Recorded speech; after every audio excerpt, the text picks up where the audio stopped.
No deal for Detroit Public Schools amid threats of running out of money midsummer. The debate over LGBT rights in schools comes to Lansing, and a presidential election like no other. Stay put. MiWeek starts right now. Did you know Gordon Food Service was started by a 23-year-old entrepreneur as a butter and egg delivery business more than a century ago?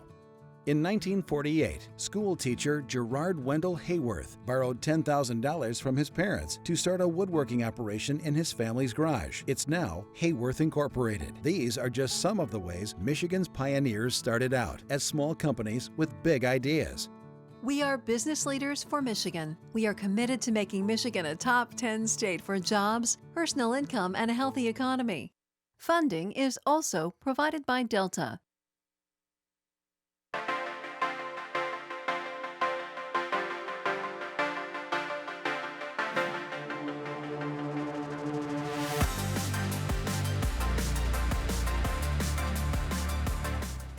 Hi there and welcome to MiWeek. I'm Christy McDonald. We are so glad that you're with us. All right, a lot to get to this week, not only here in Michigan, but nationally. But first, a focus on Lansing this week as the state school board gets an earful over proposed LGBT policy and the legislature drags its feet on a bailout for Detroit Public Schools. Let's get to DPS first. The state, House, and Senate are still at odds over which bailout plan is the best for DPS. Some lawmakers are still angry with the recent teacher sickouts, and the state Treasury Department announces that the district still runs out of cash this summer under the House's plan.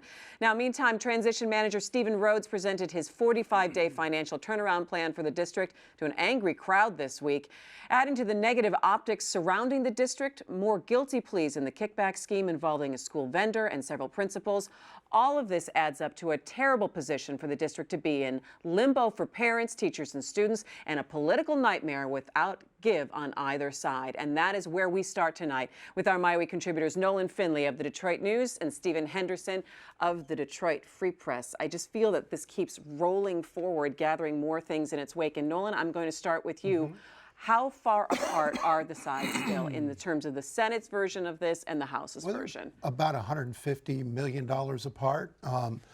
It's a tough ask. You're asking these lawmakers. I think both sides, both Senate and House, agree that the debt's got to go away. That $515 million or whatever it is to erase the debt. I think they've got approval from both chambers on that. But when it comes to the added money, this $200 million that is sort of loosely spelled out what they're going to do with it, that's a tougher sell for lawmakers who are saying, well, look, you're adding all these new programs. That's great, but my district needs these new programs too. And you're in an election year, and you've got to answer to the people back home. Plus, you've got to have a dozen or more, 13 principals who've had their hand in the pot here, taking and stealing money. You've still got corruption in this district. That makes it a hard sell. So it seems like everything's sort of lining up to make this tougher than it should be. So they're really talking about what they're calling startup costs. And then the state treasurer came out, Stephen, and said, well, if they go with what the House plan is right now, the district is going to be back in the hole again by the end of August, September, because they don't have enough money to keep going. Right. I mean, the House plan the House plan as it was passed is not going to pass the Senate and won't get the governor's signature. And frankly, it was a pretty obnoxious gesture on the part of some pretty myopic politicians in that chamber. Wait, do you believe, though, that what Nolan said is saying that, look, they don't know what some of this money is going to be spent on? Do you believe that is a valid argument, though, for them not passing the Senate's plan? I don't think that's a valid argument. I think that there is an awful lot of racial paternalism going on here. There's a lot of animosity being directed at teachers who are, I can't for the life of me figure out what teachers have done to cause the problems staying out of DPS. school for what, 6-7 days this year? But they had all these kids what on was the their street? choice? That doesn't build goodwill. Hold on, it doesn't build goodwill. But think of how teachers have been treated in Detroit over the last 40 years. I mean, what else were they supposed to do to draw attention to the things that they need fixed? There is this weird dynamic in Lansing that somehow they should obey the law. When you're asking for help and you're out there breaking the law and putting kids on the street, it makes for a tougher request. There is this weird dynamic in Lansing where there's an effort to try to make this seem like something other than what it is. This is a product of a long time of absolute disinvestment in urban education, in urban centers. No question, in Detroit, we've made a hash of schools ourselves for a really long time. I mean, I covered the district in the early 1990s. It was a joke then. I mean, you can go back and read the stories that I wrote then, change the names in them and publish them today. Same stories today. So, I mean, we've all made this mess. The state, though, is responsible for the last 16 years of it or so, and now wants to punish teachers and unions and these other folks as a way of sorting it out. It doesn't make any sense to me, and it doesn't make sense, frankly, to the folks in the Senate who passed, a pretty tough measure, a measure that was hard to get through, to pay for all this and to set the stage for some measure of success in the future. The House is off of the reservation, though, just doing whatever it wants to do and making this into a nakedly political issue. The House is looking at this, and I agree. They've added too much to this bill, and there's too much Detroit-specific labor language in the bill. I don't think that would ever hold up. But they're also saying, well, look, this $200 million in startup costs. I mean, when you think about startup costs, you're thinking primarily administrative costs. And there's a lot of things in there that have nothing to do with the administrative startup of a new district. It's expanding programs.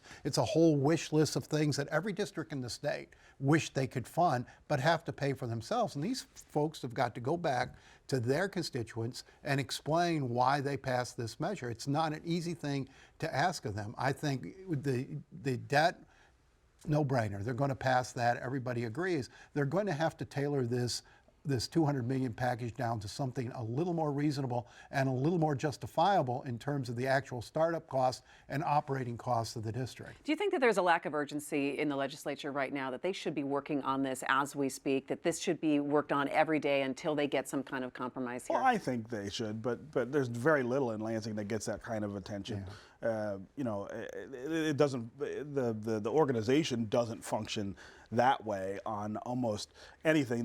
They push stuff off till the last minute, and then when the gun's to everybody's head, they come to their senses and pass something. I don't expect that we'll see anything different here. I mean, I think that again, the question is whether you can maintain the level-headedness of what was passed in that Senate plan, not just in terms of the money, but things like the Detroit Education Commission. It's not going to happen. Reining in out-of-control charter schools. We got charter schools that are doing things. You have Sharon McPhail running a charter school in Detroit. All right, I'm sensing sarcastic laughter, Nolan. Go ahead. You could find the same number of public schools. And what's happened with the Detroit Education Commission, instead of being what it was originally proposed to do, to say we're going to make sure every school in this city is a quality school and every kid has a quality school choice, it's morphed into just exactly what you said. We're going to use it to put a leash or a rein on charter schools. Yeah. And the question you have to ask, does this plan survive? Because they've all said we're going to close bad schools regardless. Does this bailout plan survive? Does this plan survive if they have to say, oh, we got 15, 20 Detroit public schools that shouldn't be open. Their quality's terrible. No. We're going to shut them down. That's not how it works. This plan doesn't survive That's not how it works. They've got to keep the enrollment up. Now you're ascribing something to it that's not in it's not in the legislation. It's not about closing schools. It's about how you expand schools and where and why. We're going to expand schools in a shrinking student population. Well, they're talking about making sure that there's certain schools in certain neighborhoods. We have closing schools. No, it is not closing. DEC is not closing schools. Absolutely not. And I challenge you to find the part of the legislation that says it's going to close anything. Which schools open, it's to determine when they open, and that's different. And what's happened in Detroit Why would we be opening new schools? Well, how about the fact that we only have one high school on the entire northwest side of the city? You've got probably 50% more seats in the Detroit public schools than we need. You're going to have to close schools. But geographically, you need to close schools overall, but you need to locate them in the places where kids are. You need some rational system to do that instead of just letting anybody with a couple bucks in their pocket and an idea say, well, I'm going to run a school next year. And then, of course, they open it up. It doesn't work out. It closes down, adds to the uncertainty, adds to the instability in the district. There needs to be a system. Every other city in the country, every other state in the country that deals with charter schools does it that way. Well, because we're the only one that does it. Every other state in the country that deals with charter schools approach charter schools as some sort of adversarial force in education rather than the positive force. Why does it work other places? It doesn't work other places. Why does it work? Are you kidding?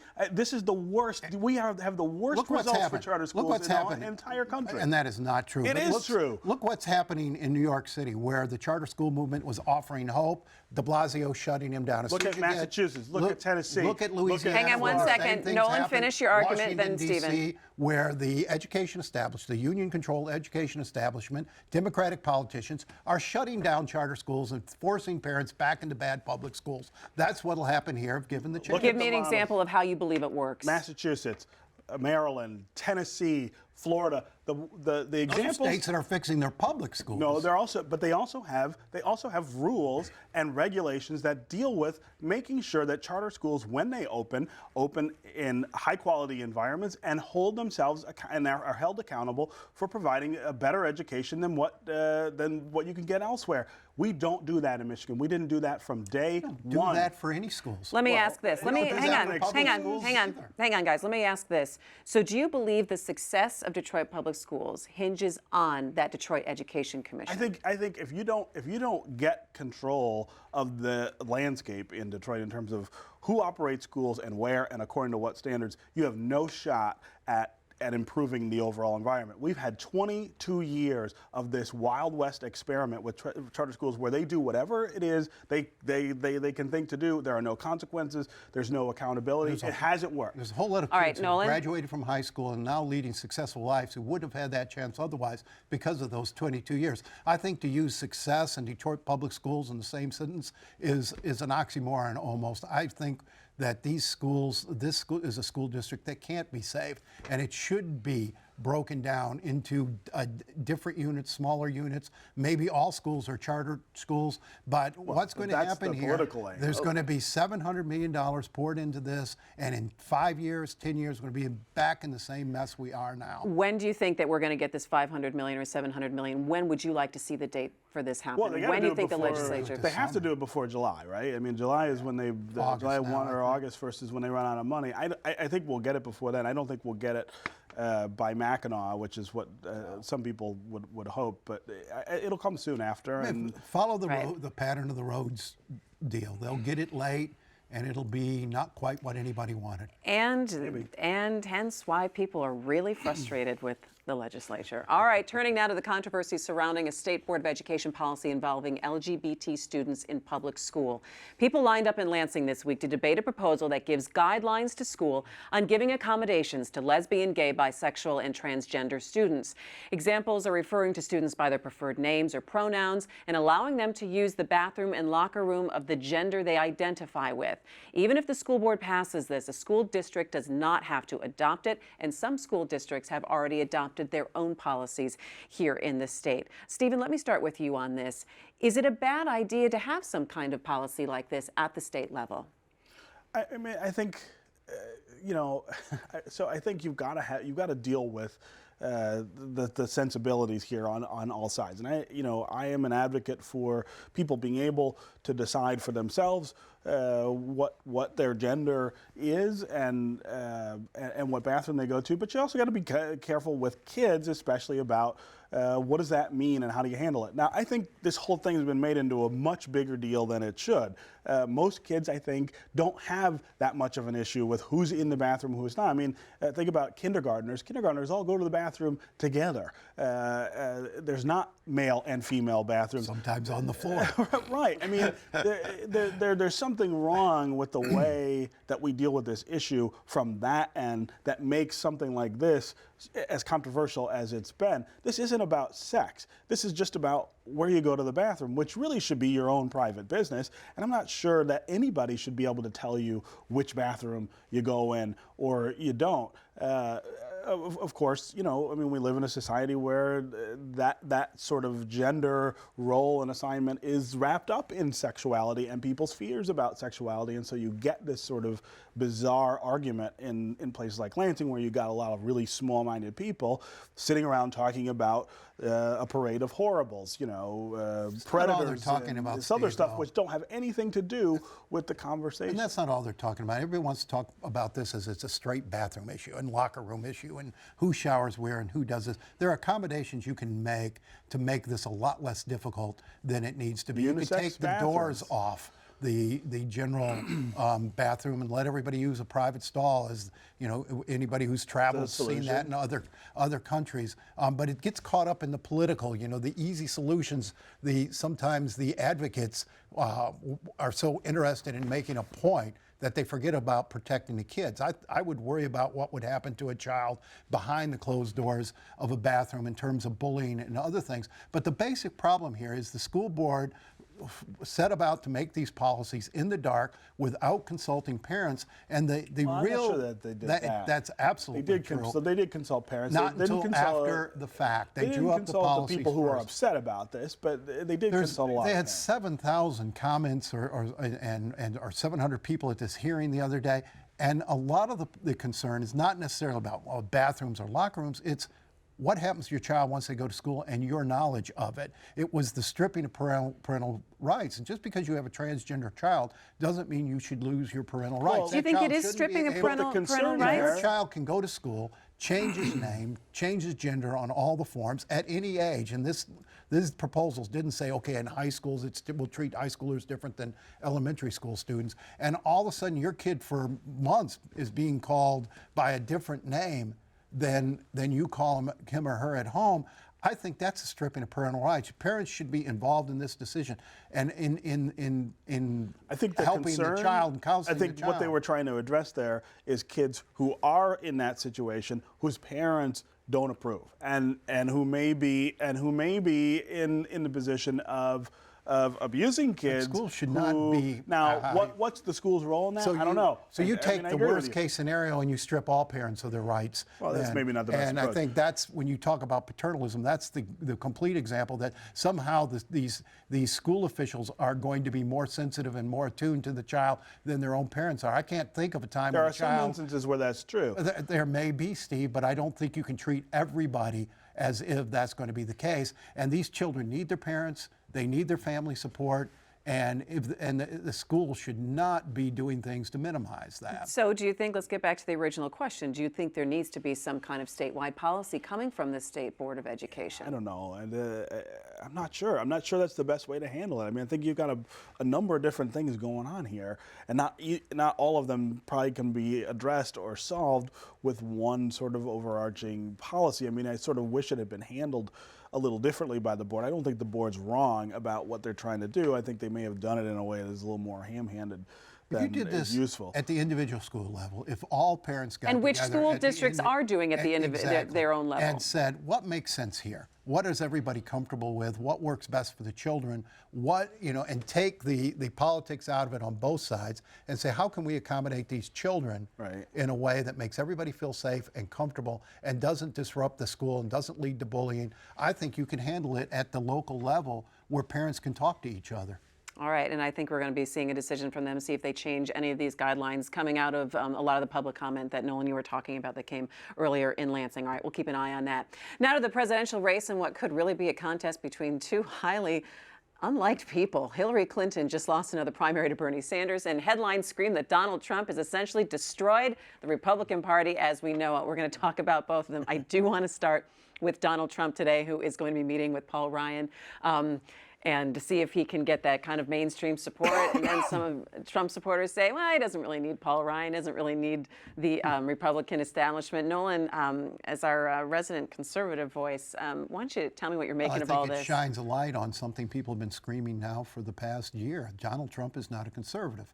And so when you ask a guy like Paul Ryan, who is a principled conservative, the intellectual leader of the party, to put his endorsement behind a guy who comes out every week and says, last week he said, well, I'll default on the national debt, and yeah, I'm okay raising the minimum wage, and tax reform, entitlement reform, don't bother me with that.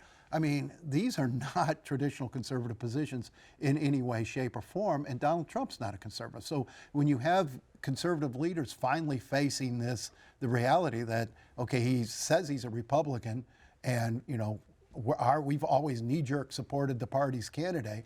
Now people like Paul Ryan are in a tough position, and they're in a tough position for one reason. They know the reality of today's politics is if they endorse him, every time he says something offensive, really crazy, yeah, right. Somebody's going to stick a microphone in front of their faces and say, Do you agree? support Yeah. that? Are you endorse on me? board with this? You know how that Well, and works. you've got Michigan Republicans jumping into that boat. You have a few, I think, overnight. but they Candace haven't. Miller, Mike Bishop. You've got four of this the week. congressmen of the congressional Republicans have, but some are sort of reluctant and holding back. I think Mike Bishop, who faces actual opposition in November in his district from Melissa Gilbert, who's a newcomer to politics and nobody quite knows what to make of her candidacy. I think his alignment with Donald Trump was not a very smart move. I mean, again, it raises that question: how much of what he's saying do you for agree every with? Republican candidate, and I think that's what Paul Ryan wants to see in his meetings, and the other congressional leaders is: will this guy walk our candidates off the dock in November? And there's a pretty damn good chance he will. How big of a deal is it that people like Mitt Romney and the entire Bush clan will not endorse him or support him? And who knows at this point whether that helps him or hurt him, because nothing we've predicted in terms of traditional political thought has applied to Donald Trump so far. I looked at the battleground polls that were out this week from Quinnipiac, a reputable pollster, and they look awfully good for Donald Trump. I would not have thought that. And so who knows what's going to help or hurt him. What does this do for the state races, the state House and Senate races? I mean, I think it throws some of them into flux that maybe weren't before. And again, this Mike Bishop race. Mike Bishop comes out and says, I'm supporting Donald Trump. All of a sudden, I think that makes Melissa Gilbert look a lot better to some people in terms of, an alternative. There are going to be some other spaces where that happens. I mean, depending on who you talk to, there's either this sort of prediction of doom for the Republican Party and down ticket. I mean, that they would lose, for instance, the state house here as a result of Donald Trump's weakness at the top of the poll. But then there's a lot of people who say he's going to surprise you in terms of how well he'll do in terms of the Republican Party. Now, I haven't heard anybody say that they think he can win. I think that demographically, the things he would have to achieve in terms of white male voter turnout, suppressing female and minority voter turnout. I mean, it would be unprecedented. Now, it doesn't say it can't happen, but that seems unlikely. I think the question, though, is whether he can get enough Republicans energized to come out to vote for him to not have this bloodletting. Yeah, I don't think it's Republicans that are going to put him over. I think what you've seen in the primary season so far is that he's managed to bring a lot of non-aligned folks into the political process. And if that continues, you don't know what's going to happen, particularly when you look at the other side and the struggles Hillary Clinton is having. She lost. Thanks for the segue. That's what I was going next. Okay, well, go ahead. No, go ahead. I mean, she lost West Virginia the other night, and she goes now to Kentucky, which also a coal mining state where they're open angry, primaries, and then to Oregon, where all these kids are going to come out for Bernie Sanders, and then to California, where who knows what's going to happen. She could go into the convention with a string of losses. And if you look at the exit polling from West Virginia, there's a whole lot of she's got a whole lot of problem with blue collar workers and with young voters. You also have 40% of the people in that primary say they would vote for Donald Trump. That's right. Over her. So I mean, there's something weird going on in those primaries, and again, 40% they're said they'd open. stay home, and that's what she's got to worry about. If she can't generate more enthusiasm at this point, the presumptive nominee, they ought to be rallying behind her, and the party is, and it's not much different than what's happening on the Republican side, except the Republicans are now stuck with their guy. I mean, what kind of frustration must she be dealing with right now? Saying, "Oh, come on." I mean, again, I think this is the frustration that followed her throughout her political career. This is a really deeply intelligent policy wonk who has always had a hard time relating to the Joe Sixpack voter or whoever you want to sort of conjure as that typical American voter. At the same time, she's had a lot of success with it, and in the end, she tends to win. She had problems trying to become the senator from New York. I mean, it's a very liberal state, but she had Democratic challenges there. I'm not that worried. I don't think there's a question about whether Hillary Clinton beats Donald Trump in November. It's a question of to what degree does she beat him? Did she crush him and crush the party in the? I think you're going to have a lot of people in both parties staying home. Well, and my question is how ugly is this campaign going to be? Oh, this is going to be brutal. You've got a guy who will say, and anything about anyone, willing to play as dirty. And then you've got the Clintons, who have traditionally engaged in some very nasty, ugly character assassinations and dirty politics. So you've got probably two of the nastiest politicians what on would the character planet. assassination of Donald Trump look like? I mean, you What is don't it? have to.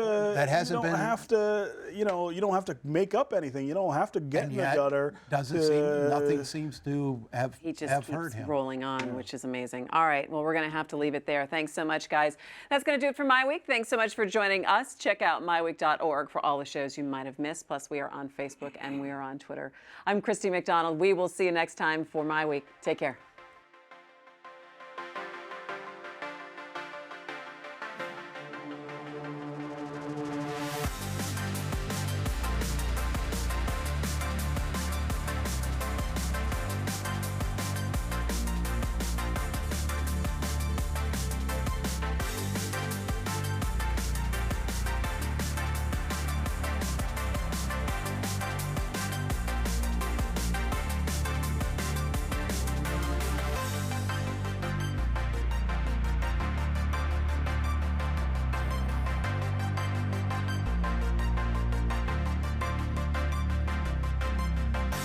Did you know Roush Enterprises was selected by Google to assemble a test fleet of 100 prototype self-driving cars in 2015? It also produced the new Domino's delivery cars. And speaking of Domino's, Domino's sells well over 2 million pizzas per day around the world, and half of their sales are digital. These are just some of the ways Michigan's pioneers started out as small companies with big ideas. We are business leaders for Michigan. We are committed to making Michigan a top 10 state for jobs, personal income, and a healthy economy. Funding is also provided by Delta.